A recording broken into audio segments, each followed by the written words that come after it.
Does the new Snow White live action remake suck? Yes. Now, everyone and their mom has been trashing this movie to death for three main reasons. The CGI abominations that they called the dwarves that originally were just some homeless people they found in LA. The fact that Rachel Zegler does not look like Snow White, and the fact that Rachel Zegler hates Snow White. She hates the source material. She doesn't even enjoy the story that she is starring in. Just for clarity's sake, I have not seen the new Snow White film. I'm not going to watch it. I'm boycotting it. Disney's gonna feel the loss of their pockets and their wallets once this video comes out and they realize I'm not going to watch their new stupid live action film.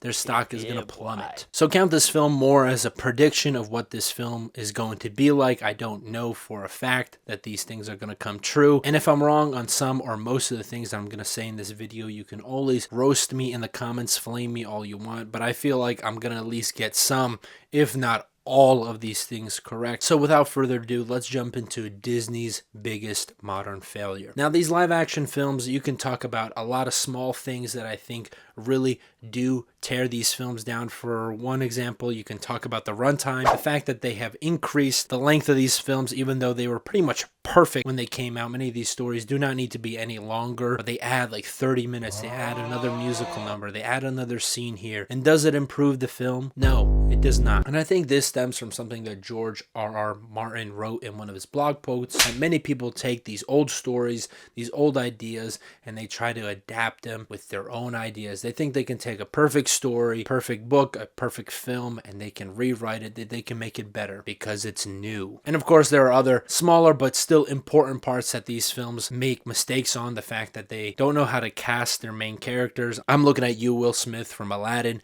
I love you, buddy, but you can't be 50 and acting like you're still this hotshot 25-year-old who just came on the scene. You need to act your age. And you need to get a new wife. Alongside the fact that many of these musical numbers also are just the worst things you've ever heard. I have not listened to one of these songs unless it was because I was making fun of it. This new one that's come out recently with the Mufasa movie that came out. Brother, I always wanted a... It's time to stop! I don't understand. And there's also add to the runtime. They add new songs that suck. And then, of course, we can't talk about these without talking about the visuals.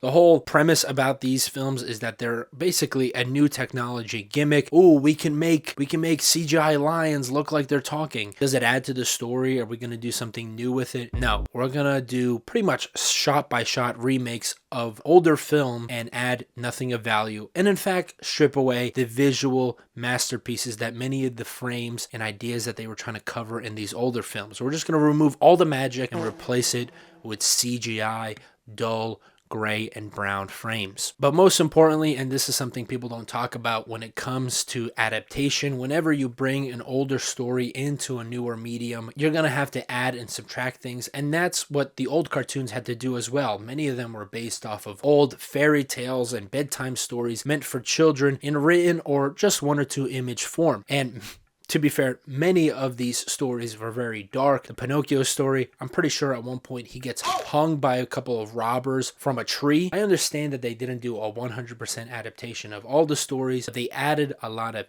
whimsy and magic and exaggeration when it came to many of the characters, the way that they talk, the way that they look, and of course they added the amazing music that we all love. What does the new live action film do with its new visual medium? Nothing. In fact, much of the realism that they go for removes the main reason people love these movies. If you ask people when these old cartoons came out, like Lion King, oh, it came out early 2000s. Wrong. If you ask some of these older films like Fantasia or something along those lines, people are like, that's the 50s and 60s. Wrong. Even older. They transcend their time period because they were able to still capture what these stories are about, which is telling life lessons for kids in an exciting visual way. These new live action films have gone so far into postmodern realism, and the fact that they also break down the stories, many of these stories deconstruct many of the values and systems that these films were originally trying to do. For example, the live action Beauty and the Beast removed all the violence that the original cartoon version had in it. The original Beast, he's violent and immature. It's because it's a kid who had to adapt to a new world, being an adult,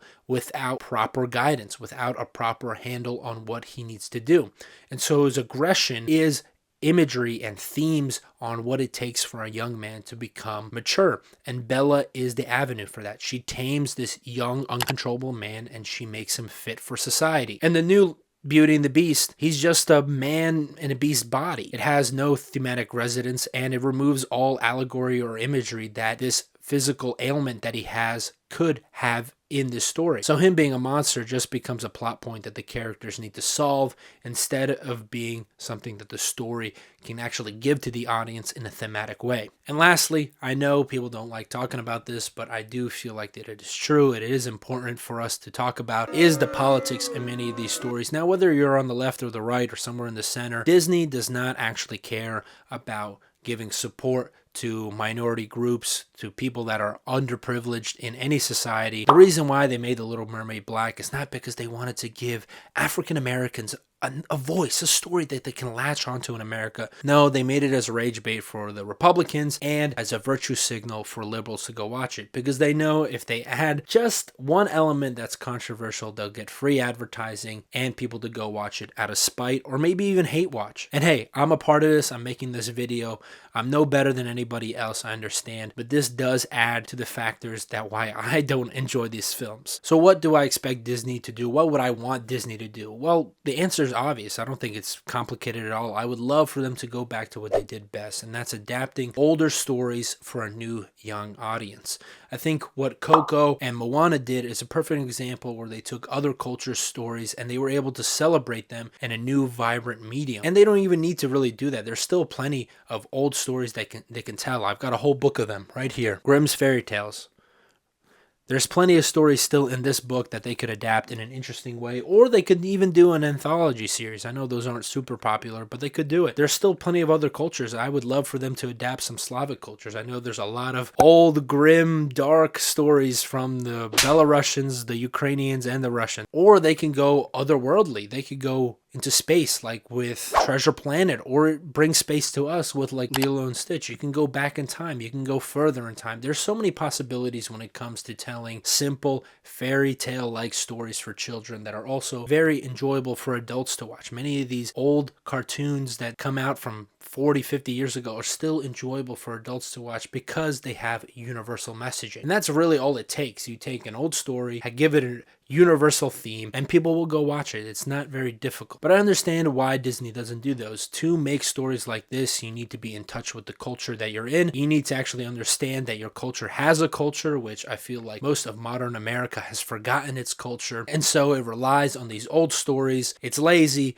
it's easy, but sadly, it makes them a lot of money. And so do not go watch this film. I know I'm raging about it. I'm talking about it. Do what you want with your own money. Do what you want with your own time. But if you want to see better art, if you want to see Disney stop making these terrible remakes, then don't support them with your wallet. But as always, I want to hear what you think about my opinion, whether you disagree with me, whether you agree with me. Maybe you love the live action remakes. Maybe you hate them even more than I do. Put it all in the comments down below, or put down a story from your culture or another culture you've seen that you would love for Disney to adapt. As always, if you enjoy what I do here, leave a like, subscribe, and if you really love what I do here, you can always buy me a coffee. Be in the description down below. As always, love you, Godspeed. I'll see you in the next one.